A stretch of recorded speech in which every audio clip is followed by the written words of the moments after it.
Thank you so much for joining us. And let us begin with our first and only story, the 2016 election. Or, as you may know it, I thought I wanted it to be over, but now that it's over, I wish it was still going on, because it turns out the ending is even worse, 2016. The results on Tuesday were a little different than what just over half the voters wanted. We can now project the winner of the presidential race. CNN projects Donald Trump wins the presidency. Donald J. Trump will become the 45th president of the United States. It's true. That happened. It turns out, instead of showing our daughters that they could someday be president, America proved that no grandpa is too racist to become leader of the free world. Look, Papa, someday that could be you. Now, if you're like me, the implications of this have been hitting you in waves. 1 minute you're numb, and the next minute you realise that Donald Trump, this man, will soon have access to the nuclear codes. And then maybe you get distracted by daily life until it hits you again. Oh, our future president was supported by a former Grand Wizard of the Klan, and 60 million people voted for him despite that. And then maybe you finally manage to get some sleep, but then you wake up realising, oh shit, the Supreme Court. Because remember Merrick Garland, who the Republicans have refused to confirm all year? You know, the guy whom we asked you to choose a Supreme Court dog for. You actually picked this one, by the way.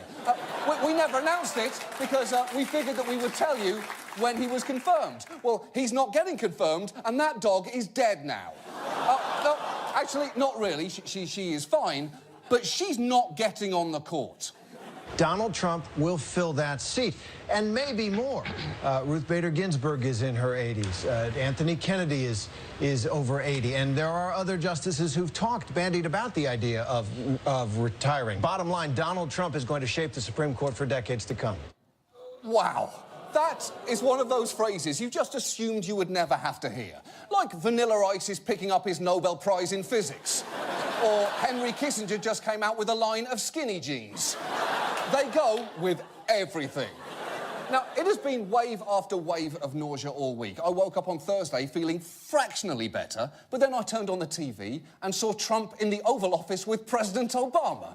And just look at the president's face there. He cannot believe what he's looking at either. In fact, just listen to the actual audio in that room.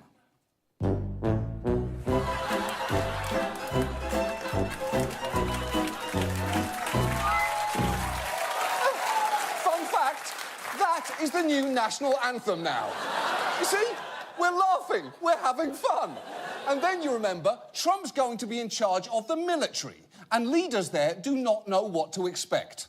They have seen Donald Trump's statements on the campaign trail, talking about waterboarding, talking about bombing with little regard to civilian casualties, talking about taking the oil in Iraq. All of these things potentially very serious violations of international law, violations of the Geneva Convention. Yes, our president-elect has at various times said he'd bomb civilians, loot oil and waterboard, which isn't a military strategy so much as the series of words that Donald Rumsfeld mutters so he can stay hard while he's masturbating. and look, Trump won this election. By which I mean he won the Electoral College, which, for reasons I will never understand no matter how many times it's explained to me, is how things are done. And many people, it's important to remember, many people are happy to see him in office. Some are voters who think he'll bring jobs back and shake up Washington. Others are happy simply because he isn't Hillary Clinton. And others, of course, are Vladimir Putin and Scott Baio. But for the rest of us, we are faced with these same questions as a guy that woke up the day after a Vegas bachelor party, deep in the desert, naked, tied to a cactus and a dead clown. Namely, how the fuck did we get here, and what the fuck do we do now?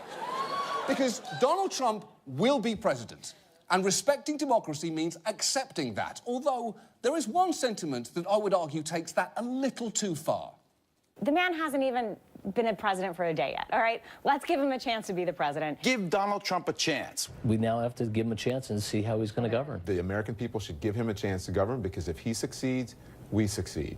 Now, in the broadest sense, I get that impulse. Hope for the best in the face of very long odds. It's like we're on a plane and we just found out our pilot is a wombat.